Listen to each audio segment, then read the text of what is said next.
नमस्कार दोस्तों, मेरा नाम संदीप कुमार मीना है। मैं राजस्थान के दौसा ज़िले का निवासी हूँ। मैं एक सामान्य पृष्ठभूमि परिवार से हूँ। मेरे माता पिता किसान हैं। इस वर्ष सिविल सेवा परीक्षा 2017 में मेरी 852वीं रैंक रही और मुझे इंडियन पुलिस सर्विस अलॉट हुई। तो एक रूरल बैकग्राउंड भी था, साथ में घर वालों की आर्थिक स्थिति भी अच्छी नहीं थी, लेकिन उसके बावजूद भी उन्होंने अपने सुखों में कमी करके उन्होंने चाहा कि हमारे बच्चे आगे पढ़े और अच्छी शिक्षा की व्यवस्था हो। तो वहाँ के जो आसपास जो भी अच्छे से अच्छे स्कूल था उसमें मुझे उन्होंने एडमिशन करवाया। दोस्तों, अगर शिक्षा के क्षेत्र में अगर मेरी जर्नी देखी जाए तो शिक्षा के क्षेत्र में शुरुआती जर्नी मेरी उतार चढ़ाव से भरी रही। कक्षा 1 से कक्षा 10 तक मैं दौसा में ही पढ़ा। हमारे पास में एक स्कूल था, भगवती विद्या मंदिर, जो पास में था। ज़्यादा बड़ा स्कूल नहीं था, छोटा ही स्कूल था, लेकिन वहाँ के जो शिक्षक थे उन्होंने मुझे बहुत सहयोग दिया और उन्होंने वजह से मैं क्लास 10th में मेरिट भी आया और मेरी 10th तक मैं पढ़ाई में बहुत अच्छा विद्यार्थी रहा और 10th में ऑल राजस्थान में मेरा मेरिट में था स्थान। लेकिन 10th के बाद मैं दौसा में कोई अच्छा स्कूल अवेलेबल नहीं था उस वक्त, क्योंकि दौसा एक छोटा सा कस्बा था उस वक्त और एक रूरल एरिया था, तो वहाँ पे उस वक्त उतने अच्छे स्कूल हुआ नहीं करते थे जब मैं पढ़ता था। अब तो काफ़ी अच्छे स्कूल हो गए, लेकिन उस टाइम पे ज़्यादा अच्छे स्कूल नहीं थे। तो 10वीं के बाद घर वालों ने मुझे जयपुर पढ़ने के लिए भेजा। दूसरा शहर था, कभी जयपुर में ज़्यादा लंबे समय तक रहा नहीं था। दौसा से गया था तो वहाँ जाकर मैं थोड़ा पढ़ाई में अपने आप को एडजस्ट नहीं कर पाया और मैं थोड़ा पढ़ाई में लापरवाह हो गया। और लापरवाही की वजह से जो विद्यार्थी 10वीं क्लास में मेरिट था वो 11th तक आते आते 2nd डिवीज़न हो चुका था। और 12th क्लास में भी राजस्थान में बोर्ड एग्ज़ाम होता है 12th क्लास का भी, तो उसमें भी मेरा 2nd डिवीज़न आया। तो मैं पढ़ाई में बहुत ज़्यादा लापरवाह हो चुका था और 11th-12th में मेरा साइंस बायोलॉजी सब्जेक्ट था। घर वाले चाहते थे कि मैं डॉक्टर बन जाऊं, लेकिन बचपन से एक मन में एक सपना था कि आईएएस बनना है, क्योंकि मम्मी हमेशा कहा करती थी कि बड़े होके बेटा अफसर बनना। अब उनको भी पता नहीं था अफसर का अर्थ क्या होता है, लेकिन वो कहती थी अफसर बनना। तो एक बार मैंने अपने चाचा जी से पूछा कि अफसर का अर्थ क्या होता है, तो कहते सबसे बड़ा अफसर तो आईएएस होता है या फिर आईपीएस होता है। तो फिर मन में समझ में आता था कि आईएएस आईपीएस बनना है, लेकिन ये पता नहीं था कि कैसे तैयारी करनी है। जब मैं 12th पास की तो उस दौरान मेरे चाचा जी तैयारी कर रहे थे आईएएस की, तो मैंने कहा कि मुझे आईएएस की तैयारी करनी है। तो उन्होंने कहा कि आपको आईएएस की तैयारी करनी है तो आपको बीए के बाद एग्ज़ाम देना होगा, ग्रेजुएशन के बाद। तो उन्होंने कहा, मैंने कहा कि ग्रेजुएशन के बाद देना है तो मैं अगर डॉक्टर बन के भी दे सकता हूँ क्या? तो उन्होंने कहा हाँ, डॉक्टर बनकर भी दे सकते हो आप एग्ज़ाम, लेकिन आपको कम से कम 5 साल एमबीबीएस में देने होंगे, उसके बाद आप दे सकते हो। फिर मैंने कहा सबसे शॉर्ट तरीका कौन सा होता है? तो उन्होंने कहा आप 3 साल का बीए करके आईएएस का एग्ज़ाम दे सकते हो।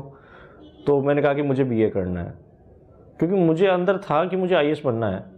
अंदर मन में था एक जुनून, आईएएस बनना है। लेकिन मैं पढ़ाई उस वक्त उस आईएएस, सपना तो बहुत बड़ा था आईएएस बनना है, लेकिन उस हिसाब से मैं पढ़ाई नहीं कर रहा था अपनी, लेकिन मन में था सपना कि आईएएस बनना है।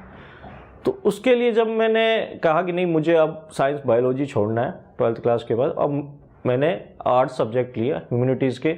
मेरा ग्रेजुएशन में सब्जेक्ट रहा पब्लिक एडमिनिस्ट्रेशन, ज्योग्राफी और इकोनॉमिक्स। मैंने बीए करना शुरू किया। फर्स्ट ईयर मेरे बीए में 2nd डिवीज़न ही आया, 2nd ईयर भी 2nd डिवीज़न आया और 3rd ईयर तक आते आते मैं पढ़ाई में बहुत लापरवाह था। बीए के अंदर भी मैं अच्छी पढ़ाई नहीं कर रहा था, अच्छी सर्किल भी नहीं थी। मैं जिन दोस्तों में रहता था वो भी पढ़ाई नहीं करते थे, उनके साथ मैं दिन भर घूमा करता था बाहर और पढ़ाई नहीं करता था। घर वालों को लगता था, घर वाले दौसा रहते थे तो उनको लगता था हमारा बच्चा पढ़ाई कर रहा है, लेकिन मैं कहीं ना कहीं अपने घर वालों को धोखा दे रहा था। मैं पढ़ाई नहीं कर रहा था उतने अच्छे से। लेकिन बीए फाइनल में इतना लापरवाह हो गया कि जो मेरा एग्ज़ाम था फाइनल ईयर का, उसमें एक पेपर था इकोनॉमिक्स का, मैं देना भूल गया था कि आज मेरा पेपर है। मुझे डेट तक याद नहीं रही पेपर की। तो उसके बाद जब रिज़ल्ट आया, तो जब पेपर नहीं दिया तो मेरा सप्लीमेंट्री आ गया। तो जब मुझे सप्लीमेंट्री आया तो मुझे बहुत फील हुआ, मुझे खुद से फील हुआ। मेरे घर वालों ने मुझे कुछ नहीं कहा, लेकिन मुझे अंदर से फील हुआ कि मैं एक जो 10th क्लास में एक मेरिट में था, अच्छी मैंने 10th तक पढ़ाई की थी और 10 से लेकर बीए फाइनल के बीच में आते तक मैं बहुत ज़्यादा लापरवाह हो चुका था। तो मुझे फील हुआ कि मैं कर क्या रहा हूँ, मैं किस रास्ते पे जा रहा हूँ। मुझे लगा कि जिस रास्ते पे मैं आगे बढ़ रहा हूँ वहाँ पे मेरा भविष्य अंधकारमय होगा। मुझे अंदर से आत्मग्लानि हुई और मैं अपने पेरेंट्स के पास गया मैं अपनी मम्मी के पास गया और अपने पिताजी के पास गया। मैंने उनको कहा कि जब तक मेरे से गलती हुई उसके लिए मुझे क्षमा करें, आगे मैं ऐसी गलती नहीं करूँगा। तो उन्होंने कहा कि बेटा देखो, पढ़ाई तुम करोगे तो तुम्हारे काम आएगी, हमने तो अपना जीवन इतना जी लिया और आगे भी जी लेंगे, लेकिन अगर तुम पढ़ोगे तो तुम्हारा भविष्य बनेगा। तो मुझे उनकी बात समझ में आई कि वो सही कह रहे थे। फिर उसके बाद मैंने कहा कि मुझे आईएएस की तैयारी करनी है। तो उन्होंने कहा कि बेटा अपने घर की स्थिति ज़्यादा अच्छी नहीं है, आप कोई दूसरी सर्विस की तैयारी कर लो। तो मैंने कहा नहीं पापा, मुझे आईएएस ही बनना है। तो उस वक्त मेरे चाचा जी आईएएस की तैयारी कर रहे थे, तो मैंने उनको भी कहा कि पापा को कहें, मम्मी को कहें कि मुझे दिल्ली के लिए भेजें। तो चाचा जी ने उस वक्त मुझे सपोर्ट किया। मेरे चाचा का नाम श्री महेंद्र कुमार मीना, उन्होंने मुझे बहुत सपोर्ट किया। उन्होंने कहा कि, और मेरे नाना जी और मामा जी को भी मैंने कहा कि मम्मी पापा को कहें कि मुझे दिल्ली भेजें और एक बार मुझ पर ट्रस्ट करें। उन सब ने मम्मी पापा को समझाया। फिर मम्मी पापा रेडी हुए, उन्होंने कहा कि चलो ठीक है, तुम दिल्ली जाओ, और दिल्ली में हम तो तुम्हारे साथ रह नहीं सकते, अब तुम्हें ही वहाँ अकेले रहना है। जैसे जयपुर में तुमने लापरवाही की पढ़ाई में, वैसी लापरवाही तो मत करना। अगर लापरवाही करोगे तो हमारा तो तुम कुछ नहीं बिगाड़ोगे, लेकिन अपना भविष्य ज़रूर बिगाड़ लोगे। तो मुझे उनकी बात अच्छे से याद थी। जब मैं दिल्ली आया, यहाँ पर आकर मैंने तैयारी करने के लिए जब मैं दिल्ली आया, तो मैं ज़्यादा, मुझे अवेयरनेस नहीं थी आईएएस की तैयारी कैसे करनी है, गाइडेंस नहीं था ज़्यादा अवेलेबल। लेकिन जब मैं यह तैयारी करने आया तो एक मन में एक प्रश्न ये भी था कि मुझे क्या मेरी सारी पढ़ाई हिंदी मीडियम में हुई थी, और मुझे लगता था क्या हिंदी मीडियम में होकर मैं ये तैयारी कर सकता हूँ। क्योंकि उस वक्त हिंदी मीडियम में, जिस टाइम में मैंने तैयारी शुरू की थी, उस वक्त हिंदी मीडियम में ज़्यादा मटेरियल अवेलेबल नहीं हुआ करता था पढ़ाई के लिए, लिमिटेड सोर्सेज हुआ करते थे। तो जब मैंने तैयारी शुरू की तो लेकिन मेरे में एक अच्छी चीज़ थी कि मेरे में अंदर आत्मविश्वास बहुत था। चाहे मैं सेकंड डिवीज़न आ रहा था, लेकिन मुझ में एक अंदर विश्वास था कि मैं कर सकता हूँ। अगर मैं ढंग से पढ़ लूँ, अगर मैं अच्छे से मेहनत कर लूँ, तो इस एग्ज़ाम को मैं क्रैक कर सकता हूँ। तो वो आत्मविश्वास मेरी सफलता के लिए निर्णायक सिद्ध हुआ। वो आत्मविश्वास मैंने, मतलब बीच में एक दो बार डगमगाया, लेकिन मैंने वो आत्मविश्वास को बनाए रखा।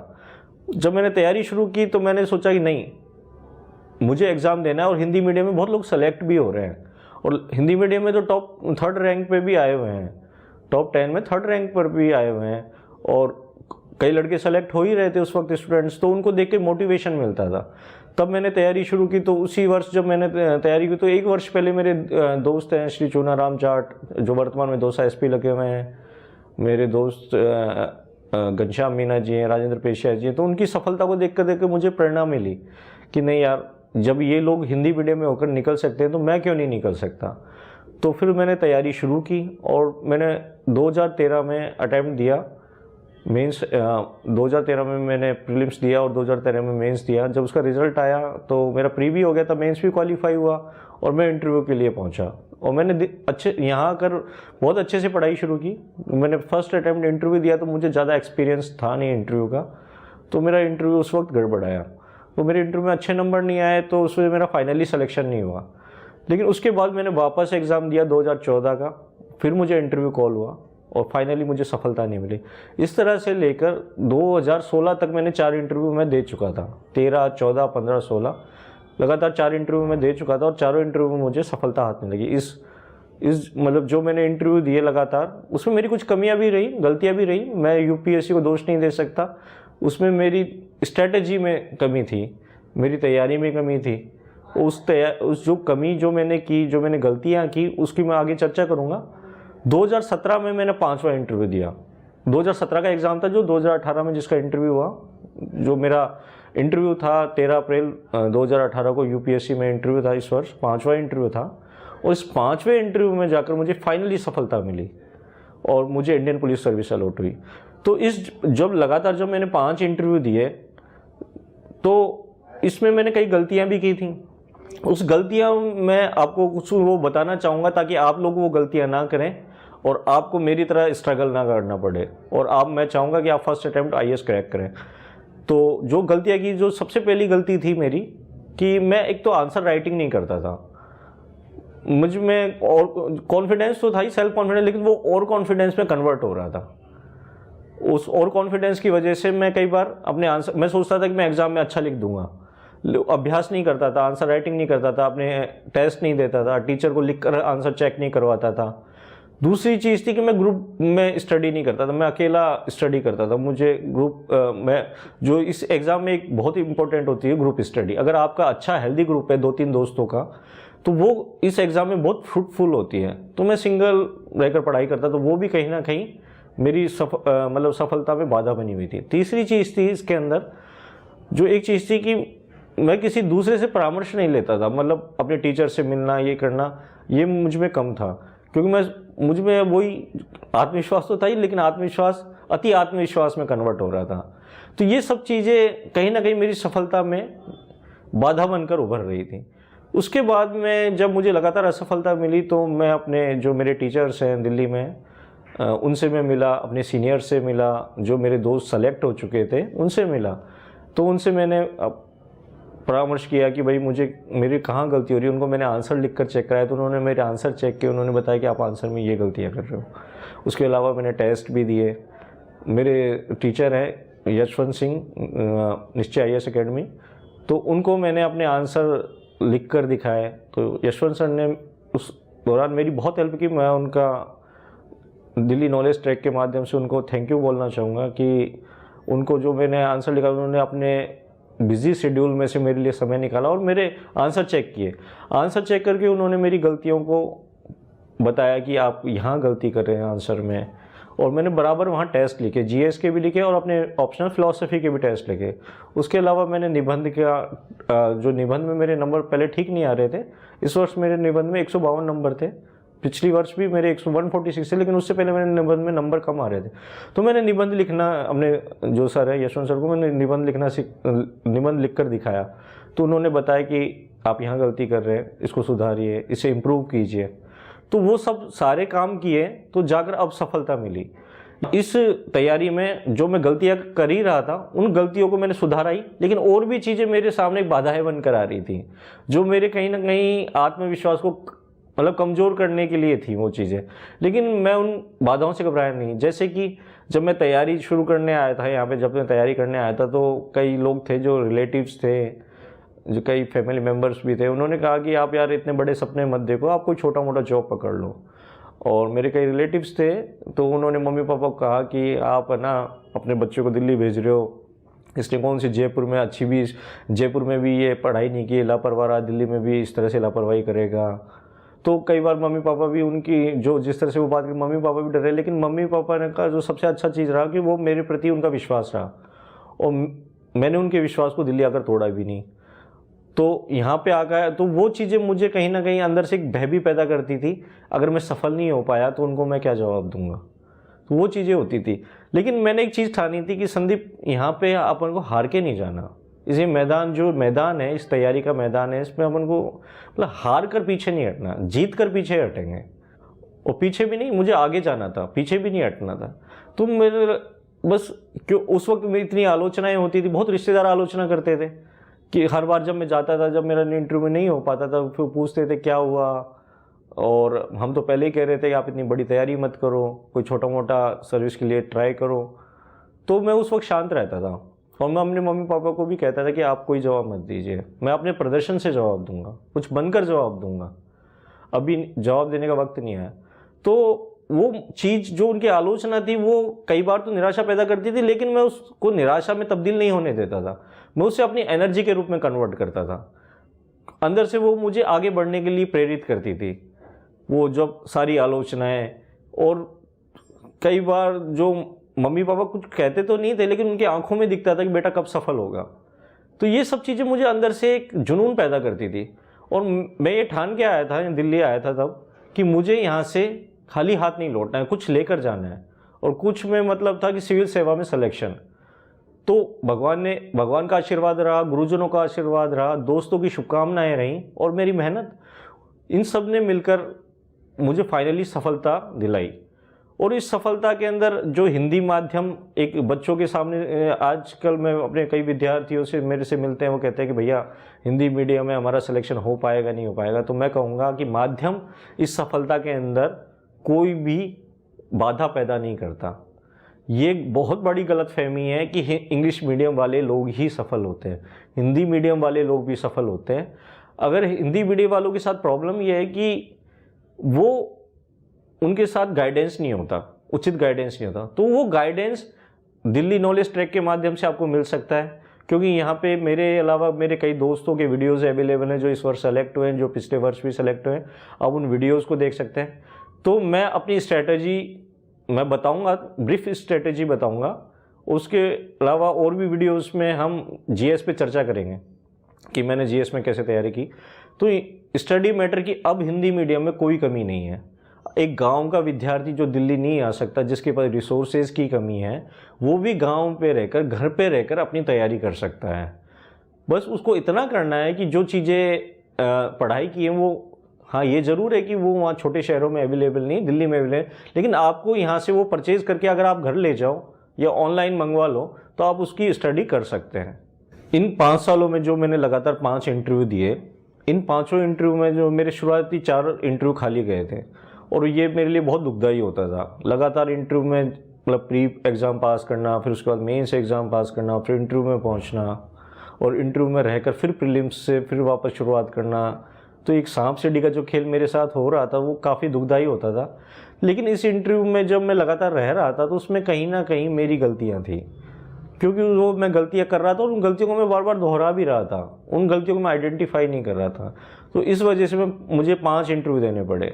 4 इंटरव्यू में मुझे सफलता नहीं मिली, 5वीं में मिली। तो इन गलतियाँ, मैंने क्या क्या गलतियाँ की जो आप लोग ना करें उसको मैं बताना चाहूँगा। कि सबसे पहले जो मैंने इंटरव्यू में गलती की, मैंने आपको बताया कि मैं अकेला पढ़ता था, मैं अपने ग्रुप में नहीं पढ़ता था। ये मेरी सबसे बड़ी गलती थी, क्योंकि इंटरव्यू के अंदर जो सबसे मोस्ट इंपॉर्टेंट है वो है आपका ग्रुप। अगर आपका 3-4 दोस्तों का जो इंटरव्यू दे रहे हैं, अगर वो ग्रुप अच्छा है तो आप अपने एक दूसरे का इंटरव्यू मॉक ले सकते हैं। मतलब मान लो आपके 5 लोगों का दोस्तों का ग्रुप है, तो 4 लोग बोर्ड, एक उनमें से एक बोर्ड चेयरमैन बन जाए, 3 लोग मेंबर बन जाए, और एक व्यक्ति इंटरव्यू दे, तो वो आपस में एक दूसरे का इंटरव्यू लें, आधा घंटा रोजाना प्रैक्टिस करें, तो उससे आपकी फ्लुएंसी आ सकती है, बोलने में क्लियरिटी आ सकती है। दूसरी चीज़, इंटरव्यू के अंदर जो सबसे बड़ी हम गलतियां करते हैं वो है हमारा जैसे हॉबीज़ वाला पार्ट। हॉबीज़ वाला कई बार हमें पता नहीं होता हमारी हॉबीज़ क्या है। हम जैसे मेंस का डैफ भरते हैं, डिटेल एप्लीकेशन फॉर्म, उस दौरान हम हॉबीज़ डालते हैं जो हमारे इंटरव्यू में पूछी जानी है। तो हम हॉबीज़ वो डाल देते हैं जो हमारी होती नहीं है।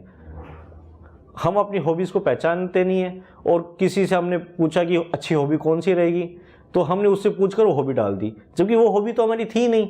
जब हमारी हॉबी वो होती नहीं है, और आर्टिफिशियल हॉबी जब आप भरते हो तो उसमें आप उतना कंफर्ट तरीके से जवाब नहीं दे सकते, उसके बारे में आपको डीप नॉलेज होती नहीं। क्योंकि वो हॉबी का अर्थ होता है जो आपने जिया हो, जिसको आपने बहुत लंबे समय तक, जिस इंटरेस्ट को आपने डीपली इंजॉय किया हो, वो आपकी हॉबी होती है। तो आप अचानक अगर कोई हॉबी भर दो, और जिसको कभी मान लो आपने कभी बैडमिंटन नहीं खेला और आप बैडमिंटन हॉबी भर देते हैं, आपने कभी डायरी राइटिंग नहीं की और अचानक डायरी राइटिंग भर देते हैं, तो जब उससे रिलेटेड क्वेश्चन इंटरव्यू बोर्ड में पूछे जाएंगे तो आप उसका कॉन्फिडेंटली और अच्छे से जवाब, अच्छे से क्लियर, मतलब अच्छे से फ्लुएंसी में जवाब नहीं दे पाएंगे। तो कहीं ना कहीं बोर्ड मेंबर उसको पकड़ लेता है कि इस बच्चे ने जो ये हॉबी भरी है वो इसकी एक्चुअल हॉबी नहीं, इसकी आर्टिफिशियल हॉबी है। तो वो कहीं ना कहीं बोर्ड पे नकारात्मक असर डालती है। तो हॉबीज़ पे जो मैंने शुरुआत में हॉबीज़ भरी थी वो आर्टिफिशियल हॉबीज़ भरी, तो उसको मैं समझ नहीं पाया कि, मतलब शुरुआत में तो मैं पहचान नहीं पाया मेरी हॉबीज़ क्या है। तो शुरुआत के 3 इंटरव्यू तक तो मैंने ये गलतियाँ की कि मैं आर्टिफिशियल हॉबी, किसी से पूछ लेता कि ये हॉबी कौन सी रहेगी, तो वो हॉबी भरता रहा। तो वो कहीं ना कहीं मेरे इंटरव्यू पे नकारात्मक असर। तीसरा मैंने जो गलती की इंटरव्यू के दौरान वो था अपने बायोडाटा में अपने स्टेट और अपने डिस्ट्रिक्ट पे कमांड नहीं करना। जो इंटरव्यू का सबसे मोस्ट इंपॉर्टेंट है, इंटरव्यू में लगभग हर विद्यार्थी से उसके होम डिस्ट्रिक्ट पे, उसके होम स्टेट से क्वेश्चन पूछे जाते हैं। तो इंटरव्यू में मैं जो विद्यार्थी अभी आईएएस की तैयारी करना शुरू किए हैं, मैं ये नहीं कहूँगा कि वो इंटरव्यू का इंतजार करें कि इंटरव्यू आएगा तब हम इंटरव्यू की तैयारी करें। इंटरव्यू की तैयारी प्री से ही शुरू होती है। बेसिकली ये जो तैयारी प्री के अलावा भी अगर हम कहें तो जीवन से जो हम प्रारंभिक एजुकेशन शुरू करते हैं तब से इंटरव्यू की तैयारी शुरू हो चुकी होती है। तो अपने कोशिश कीजिए कि अपने होम डिस्ट्रिक्ट, होम स्टेट के बारे में ज़्यादा से ज़्यादा नॉलेज इकट्ठा करने की कोशिश करें, और उससे रिलेटेड कोई बुक्स अवेलेबल है मार्केट में तो उसको पढ़ें। उसके रिलेटेड कोई यूट्यूब पे वीडियो है, जैसे आपके होम स्टेट का टूरिज्म हो सकता है, कल्चर हो सकता है, आपके वहाँ का जो पशुपालन है, अर्थव्यवस्था, डेयरी उद्योग है, वहाँ के इंडस्ट्री हैं, उसके अलावा वहाँ का डेमोग्राफिक जो वहाँ के डेटाज हैं, उसके अलावा आप वहाँ की ज्योग्राफी है, वहाँ का वेजिटेशन है, सोइल है, वहाँ का क्लाइमेट कैसा है, वर्षा कैसी है, तो इन सब के बारे में आप अभी से थोड़ा थोड़ा जानकारी इकट्ठा करें। ये ना वेट करें कि जब मेरा मेंस क्लियर होगा और मेरा इंटरव्यू कॉल होगा तब मैं तैयारी करूँगा। ये गलती मैंने की थी, मैं चाहता हूँ कि ये गलती आप लोग ना करें। और तीसरी मैंने गलती की जो अपने ग्रेजुएशन के सब्जेक्ट से, उन पे मैंने बताया कि मैंने ग्रेजुएशन में मैं बहुत लापरवाह रहा था, उतने अच्छे से मैंने पढ़ाई नहीं की थी, तो उसका कहीं ना कहीं खामियाजा मुझे इंटरव्यू में भुगतना पड़ा। क्योंकि ग्रेजुएशन में मेरे पास सब्जेक्ट थे पब्लिक एडमिनिस्ट्रेशन, इकोनॉमिक्स और ज्योग्राफी। तो ज्योग्राफी को छोड़ के बाकी जो 2 सब्जेक्ट थे पब्लिक एडमिनिस्ट्रेशन और इकोनॉमिक्स, में मेरा कमांड उतना अच्छा था नहीं, तो कहीं ना कहीं इंटरव्यू में इनसे रिलेटेड क्वेश्चन पूछे जाते थे तो मैं इनको उतना अच्छे से जवाब नहीं दे पाता था। तो मैं अपने सभी दोस्तों से यही कहना चाहूँगा कि अपने ग्रेजुएशन में और पोस्ट ग्रेजुएशन में जो भी सब्जेक्ट आपके रहे हैं उन पर थोड़ा थोड़ा टाइम दें, क्योंकि वो GS के भी पार्ट होते हैं। हर सब्जेक्ट का अपना अपना एक रोल होता है कहीं ना कहीं, तो उनको आप थोड़ा थोड़ा अभी से तैयार करें। तो ये सब चीज़ें, जैसे आपके एकेडमिक बैकग्राउंड, आपका जो आपका होम स्टेट है, आपका डिस्ट्रिक्ट है, उसके अलावा आपके पेरेंट्स का जो भी व्यवसाय है, चाहे वो गवर्नमेंट सेक्टर में रहे हों या प्राइवेट सेक्टर में हों या फिर वो एग्रीकल्चर सेक्टर से हों, तो उनसे रिलेटेड, उनके व्यवसाय से रिलेटेड भी कुछ कुछ जानकारी अभी से ही तैयारी करना शुरू कर दें, उनको प्रिपेयर करना शुरू कर दें। और करंट पे हमेशा फोकस रहें। इंटरव्यू के अंदर जो मोस्ट इंपॉर्टेंट है करंट, तो कहीं ना कहीं मेरा करंट भी वीक हुआ करता था, मैं उतना करंट पे थे, क्योंकि मेंस और इंटरव्यू के बीच में ज़्यादा टाइम नहीं होता, 1-1.5 महीना मिलता है। और कई बार तो हो सकता है आपका फर्स्ट डे को ही इंटरव्यू आ जाए, तो 15-20 दिन, मतलब 20-25 दिन मैक्सिमम मिलते हैं। तो इतना कम समय में आप इतनी सारी चीज़ें तैयार नहीं कर सकते। तो ये मेरे साथ गलती होती थी, मैं मेंस का ही वेट करता रहता था कि भाई मेंस का रिजल्ट आएगा, उसके बाद मैं इंटरव्यू की प्रिपरेशन शुरू करूँगा। तो ये गलती ना करें। जैसे ही आप मेंस एग्ज़ाम देते हैं, आप उसी वक्त से ही अपने इंटरव्यू की तैयारी शुरू कर दें, रिजल्ट का वेट ना करें। और ग्रुप डिस्कशन हो जितना ज़्यादा से ज़्यादा करें, मॉक ज़्यादा ना दें। मॉक ज़्यादा देने से कहीं ना कहीं कन्फ्यूज़न होता है। 3-4 जगह आप मॉक दे सकते हैं, और वो भी अच्छी जगह जाएं, जो स्टैंडर्ड इंस्टीट्यूट हो वहीं मॉक दें। और ज़्यादा कोशिश करें अपने दोस्तों में मॉक दें। दोस्तों, मुझे एक शायरी याद आ रही है, और वो शायरी इस प्रकार से है कि मैंने वो शायरी को जब मैं 11th-12th में पढ़ रहा था, तो एक बार मैंने प्रतियोगिता दर्पण एक मैगजीन पढ़ी थी, उसमें एक सफल सिविल सर्विस कैंडिडेट का इंटरव्यू था। उन्होंने बहुत अच्छी शायरी लिखी थी, मुझे उस कैंडिडेट का नाम तो याद नहीं है आज, लेकिन उनकी शायरी मुझे वो याद रह गई। और वो मेरे मतलब उस शायरी को मैंने अपने आत्मसात किया अपने अंदर। उस शायरी इस तरह से थी, रख तू रहा पर 2-4 ही कदम, मगर ज़रा तबीयत से, कि मंजिल खुद ब खुद चलकर तेरे पास आएगी। अरे हालात का रोना रोने वाले मत भूल, कि तेरी तदबीर ही तेरी तकदीर बदल पाएगी। तो इसके माध्यम से मैं आपको ये कहना चाहता हूँ कि आप जब किसी चीज़ के लिए निकल जाओ, तैयारी करना, आप जब कोई आपने लक्ष्य निर्धारित कर लिया है, चाहे वो सिविल सर्विसेज हो या अपने करियर का कोई भी क्षेत्र हो जहाँ आप जाना चाहते हैं, जो आपका ड्रीम है, अगर आपने वो अपना गोल डिसाइड किया है, तो कई बाधाएं आएंगी उसके अंदर। हो सकता है बाधाएं फाइनेंशियल बाधा हो सकता है कि पारिवारिक अशांति हो, या हो सकता है कि आप शारीरिक कुछ रोग भी हो सकते हैं। तो ये सब बाधाएं आपकी सफलता में आएंगी, लेकिन इन बाधाओं से आपको घबराना नहीं। ये बाधाएं आपको मजबूत बनाने के लिए आती है, ना कि कमज़ोर करने के लिए। जो भी बाधाएं आती हैं, वो उससे जब आदमी निकलता है, उसका सामना करता है, तो उसकी पर्सनैलिटी में निखार आता है, उसके व्यक्तित्व का विकास होता है। और ये जो विराट व्यक्तित्व जो आपका बनेगा इन बाधाओं से गुजर कर, वो सफलता, जब उस व्यक्तित्व से जो आपको सफलता मिलेगी, जो आपको एकदम विस्मित कर देगी वो सफलता। और ये आपको IAS और IPS बनना है, तो इस जो उसके लिए विराट व्यक्तित्व और एक विशाल व्यक्तित्व की आवश्यकता है। जो आपकी बाधाएं वो आपको वो व्यक्तित्व प्रदान करेंगी। तो इसलिए बाधाओं से नहीं घबराना, कभी भी नहीं घबराना। हो सकता है कि आपके पास घर वालों के पैसे ना हो, तो इसका मतलब ये नहीं कि आपको लक्ष्य छोड़ देना है। आपके पास और भी ऑप्शन है कि आप पार्ट टाइम जॉब करके अपनी पढ़ाई कर सकते हैं, आप ट्यूशन पढ़ाकर अपनी पढ़ाई कर सकते हैं, आप और भी कोई काम जो आप लगे कि भाई आपकी पढ़ाई हो सकती है और उसमें आपकी मतलब आपकी जो आर्थिक ज़रूरतें वो भी पूरी हो जाएं। तो कभी हिम्मत नहीं हारनी, कभी भी हिम्मत नहीं हारनी। मेरी जर्नी आपके सामने है, मैंने लगातार 5 इंटरव्यू दिए। एक समय ऐसा भी आया था मैं घबराने लगा था, लेकिन मैंने आत्मविश्वास नहीं छोड़ा, बाधाओं पे विजय पाई और अपनी तैयारी में जो भी कमियां थी उनको पहचानता गया, उनको दूर करता गया और लगा रहा। मुझ में एक विश्वास ज़रूर था कि यूपीएससी के प्रति मेरी एक आस्था थी कि मैंने दोस्तों से सुना था, मेरे कई दोस्त थे जिसमें चुनाराम जाट है, जिन्होंने 4 इंटरव्यू दिए थे लगातार। मैंने 5 दिए, उन्होंने 4 दिए थे। वो मेरे सीनियर थे, 4 इंटरव्यू दिए थे, उनको 3 इंटरव्यू में सफलता नहीं मिली थी। तो मैं उनसे बहुत प्रेरणा लेता था। उनका चौथे इंटरव्यू में जाकर आईपीएस मिला, और राजस्थान कैडर में आईपीएस हैं, से मेरे होम डिस्ट्रिक्ट में एसपी लगे हुए हैं। ऐसे मेरे एक दोस्त थे राजेंद्र पेशिया जी, वो भी लगातार मेहनत कर। ऐसे ही मेरे दोस्त घनश्याम मीना जो बिहार में आईएएस है अभी, घनश्याम मीना, और राजेंद्र पेशिया जी यूपी में आईएएस है। तो उनको मैंने देखा, वो लगातार इंटरव्यू दे रहे थे, उनको सफलता नहीं मिल रही थी और वो सफल हुए। तो उनसे मैंने प्रेरणा ली। और यूपीएससी के बारे में अक्सर कहा जाता है कि यूपीएससी में अगर लगे रहो, मेहनत करते रहो, तो यूपीएससी आपको निराश नहीं करती। हो सकता है वो आपको देर से सफलता दे, लेकिन आपको निराश नहीं करती यूपीएससी। ये यूपीएससी की सबसे बड़ी खासियत है। अगर आप तैयारी कर रहे हो, ईमानदारी से अपने प्रयास कर रहे हो, ईमानदार होकर अपनी तैयारी कर रहे हो, तो आपको निश्चित रूप से सफलता आपको मिलेगी, और सफलता आपके कदम चूमेगी, और वह सफलता आपके सपने तो पूरा करेगी, साथ में आपके माँ बाप का नाम भी रोशन करेगी। आपके माँ बाप को मतलब वो संतुष्टि प्रदान करेगी जो आप उनको एक सपना दिखा के आप यहाँ आए हो।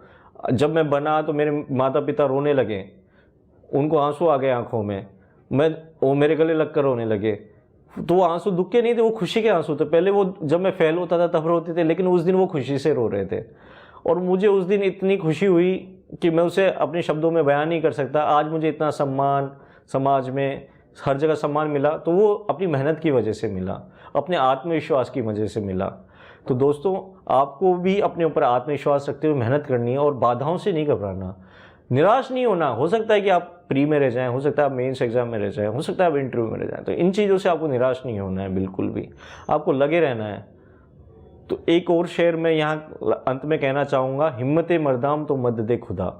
अगर आप हिम्मत रखते हो, अगर आप हौसला रखते हो, तो खुदा भी, ऊपर वाला ईश्वर भी आपकी मदद करने को मजबूर हो जाता है। एक और स्वामी विवेकानंद की मुझे बात याद आ रही है कि उद्यमी मनुष्य की सहायता करने के लिए तो प्रकृति भी बाध्य है। उद्यमी मतलब मेहनती। अगर जो इंसान मेहनती है तो उसकी सहायता तो प्रकृति मतलब जो हमारा जगत है, या उसे हम दूसरे शब्दों में ईश्वर कहें, तो वो भी हमारी सहायता करने के लिए बाध्य हो जाते हैं। तो दोस्तों, हिम्मत नहीं हारनी और लगे रहना है। जो मेरे दोस्त इंटरव्यू दे रहे हैं वो अपने ऊपर विश्वास बनाए रखें। जो प्रीलिम्स की तैयारी शुरू कर रहे हैं या प्रीलिम्स दे चुके हैं, मेंस मतलब जो मेंस देंगे आगे, वो भी अपने ऊपर हिम्मत रखें और अभ्यास करते रहें, मेहनत करते रहें, और अपने अच्छे टीचर के सानिध्य में रहें, अपने अच्छे दोस्तों के सानिध्य में रहें, तो सफलता आपको डेफिनेटली मिलेंगी। और मैं अपनी यही बात करके अपनी बात को विराम देना चाहूँगा। जय हिंद।